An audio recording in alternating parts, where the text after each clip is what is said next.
This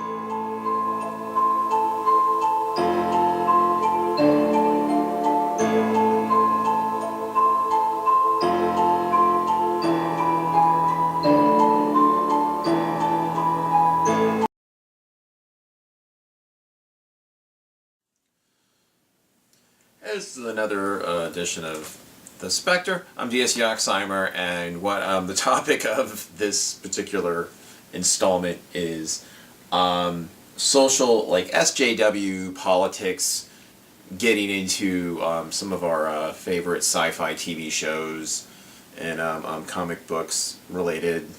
Well, in comics, it's not that it hasn't been in comics for a while. There was some gripe recently I was reading online and watching some other videos about Supergirl, and it's really noticeable. I mean, I've been watching this show since the beginning, and I watched The Flash and Supergirl and Gotham and a couple of those shows, and I basically like Supergirl. It's silly. I mean, I don't really take it seriously or anything like that. Nor do I really.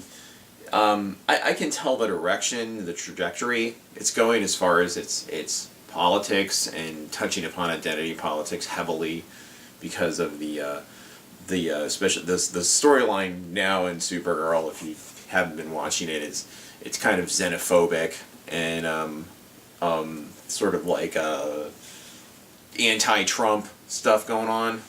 Supergirl's the writers for Supergirl I would say are arguably kind of anti-Trump, and the show is biased, but it is just a TV show, and it has. The lead is a female, who,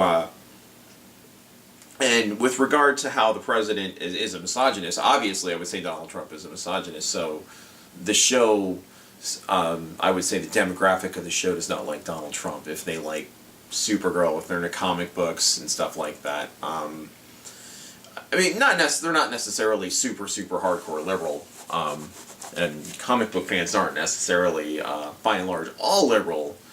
Which is not to say that conservatives are bad or anything like that. I mean, there's some sound-minded people who are conservatively minded. However, there's, a lot of extremist, sort of alt-right conservatives that Supergirl is sort of has turned into, or has the new villain on Supergirl is inspired by kind of the alt-right movement, basically. And there's a lot of hate towards aliens and all of that, so that's what's going on. And people think that has to do with social justice warriors demanding that, there be more programming that is more sensitive towards them. At the end of the day, it's really about money.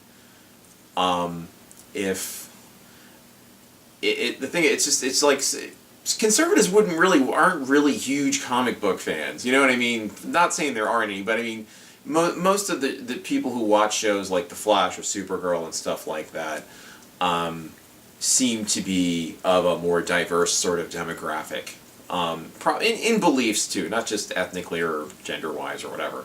And conservatives tend to be very, they're like, they believe just this, and if you don't believe this, then you're outside of there, and which is the same you can say for extreme leftists. If you don't think exactly the way they do, then you're shown your way off the reservation, so to speak. So there is a lot of extremism going on right now, particularly because Trump's president.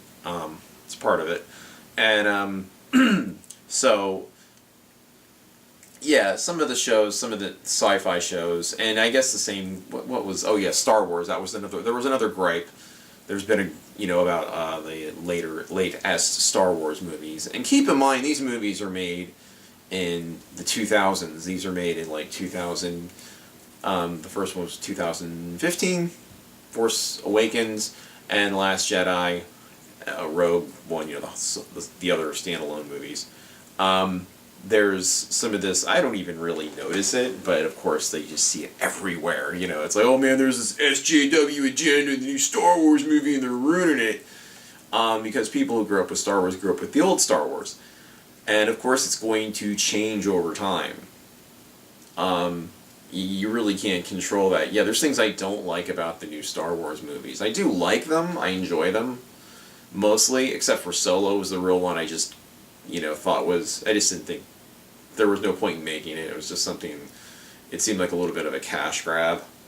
They probably would have been more making a Boba Fett movie rather than really, doing a prequel Han Solo movie.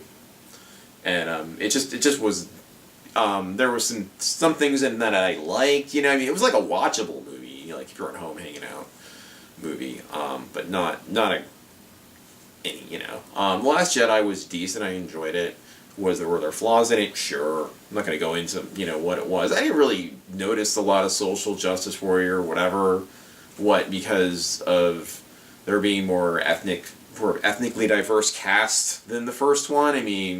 Okay. I don't really have a problem with it. I didn't really notice it. So I don't really. It doesn't really bug me there. It's just long as the movies don't really suck. And the movies, the main movies in the main canon or storyline are okay, are decent. And I make a distinction. I wasn't an apologist for Lucas when he made the prequels. I thought the first one was horrendous overall, and it went from horrendous to kind of like Revenge of the Sith, which was just passable, and at least had some entertaining moments. They're fun to pick apart and make fun of and stuff like that, but they're not good movies. The recent ones are better. And I'm not really, I'm not going to go into why I find, what I really don't like about them, but I did I basically enjoyed them. There's parts of them that are a little weak, but I do enjoy the new Star Wars movies, with the exception of Solo, that just did not need to be made. And as far as anything else, like another show that needs to be, and there's not really, there is definitely a lot of SJW stuff from The Walking Dead. And again, I don't care. There's plenty of lesbian characters, because there's lesbians and there's gay men and there's, people like this in real life. Of course they would exist after, the zombies showed up. It's not like people stopped being gay and shit, Probably take a break from dating. Most of us, we're not going to be, that wouldn't be the first concern, but, and The Walking Dead, for the most part, it was a good show. I think for the first, I'll give it 4 seasons. After that, it steadily declined. And it's sort of recouped a little bit.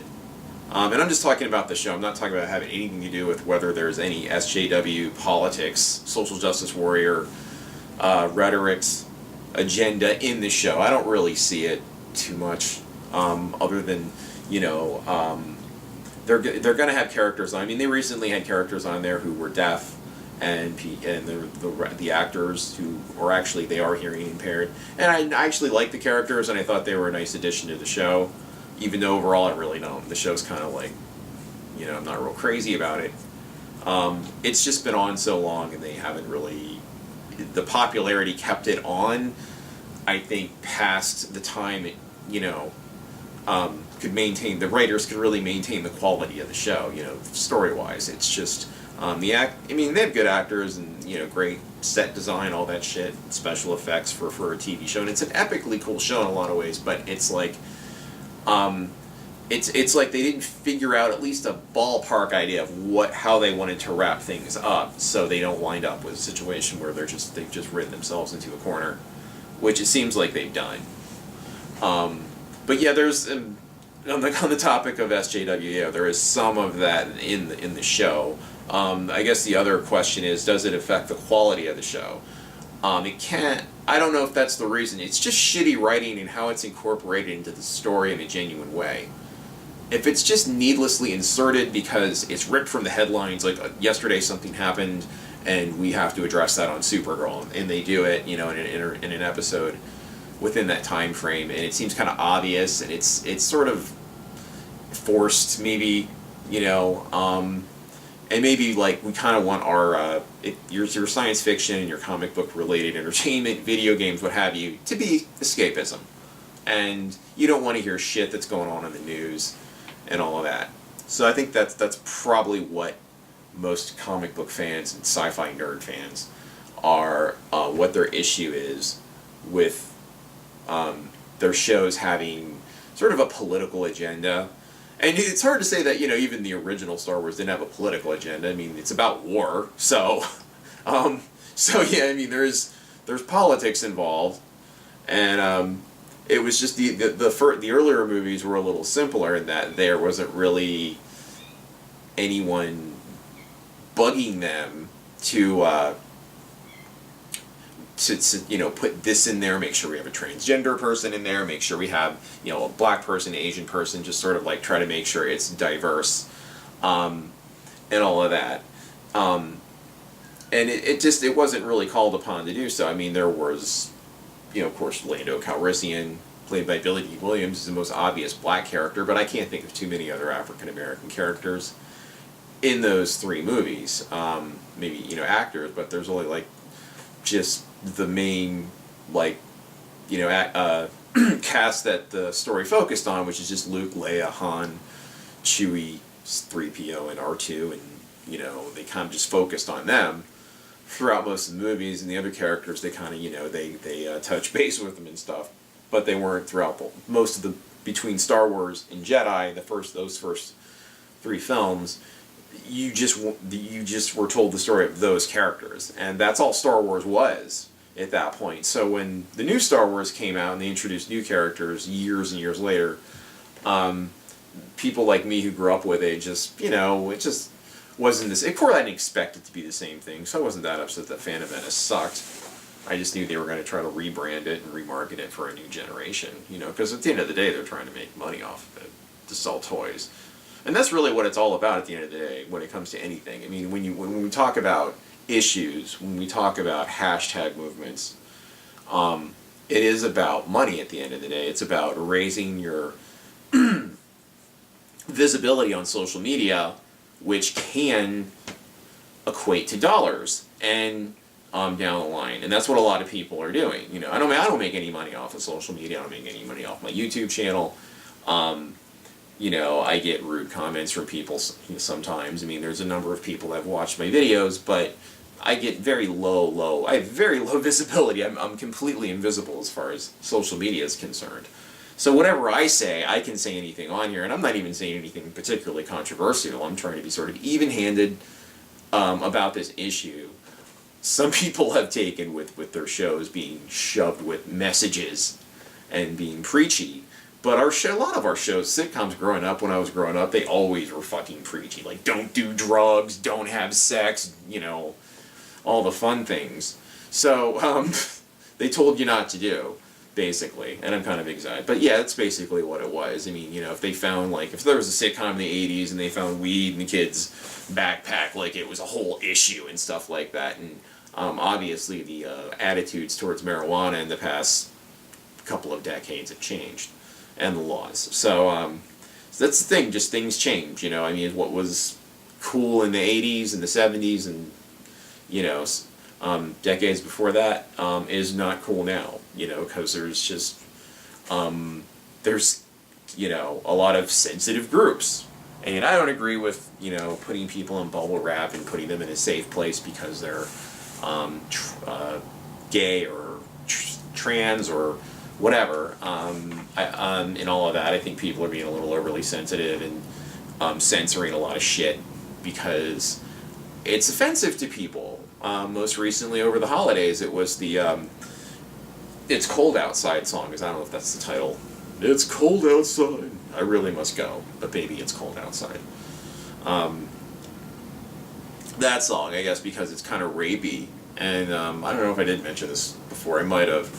But anyway, that's the thing. That's another thing where people are beginning to re-examine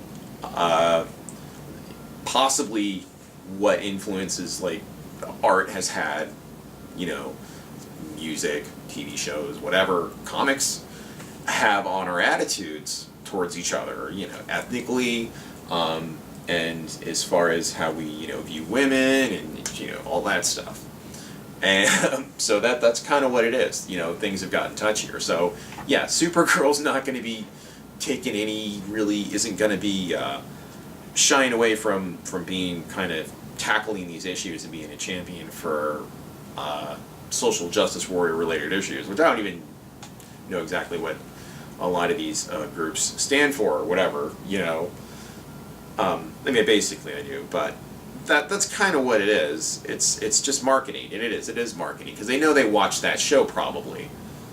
You know, Trump supporters probably don't watch Supergirl. I mean, Trump might watch it and masturbate to it, but they don't watch Supergirl. I know, it's kind of gross, but anyway, on that disgusting note, this is D.S. Yoxheimer. This has been another edition of The Spectre. Be interested to hear your comments, rude or otherwise. Subscribe if you get a chance. Be good to each other.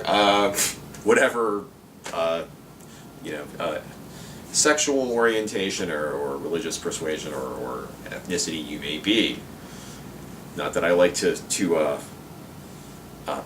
be too preachy or push an SJW agenda on this show, because I don't really. There's a lot of things that I try to be. I don't talk about politics much on here, but I try to be kind of balanced. I'm just talking about it as it relates to certain TV shows and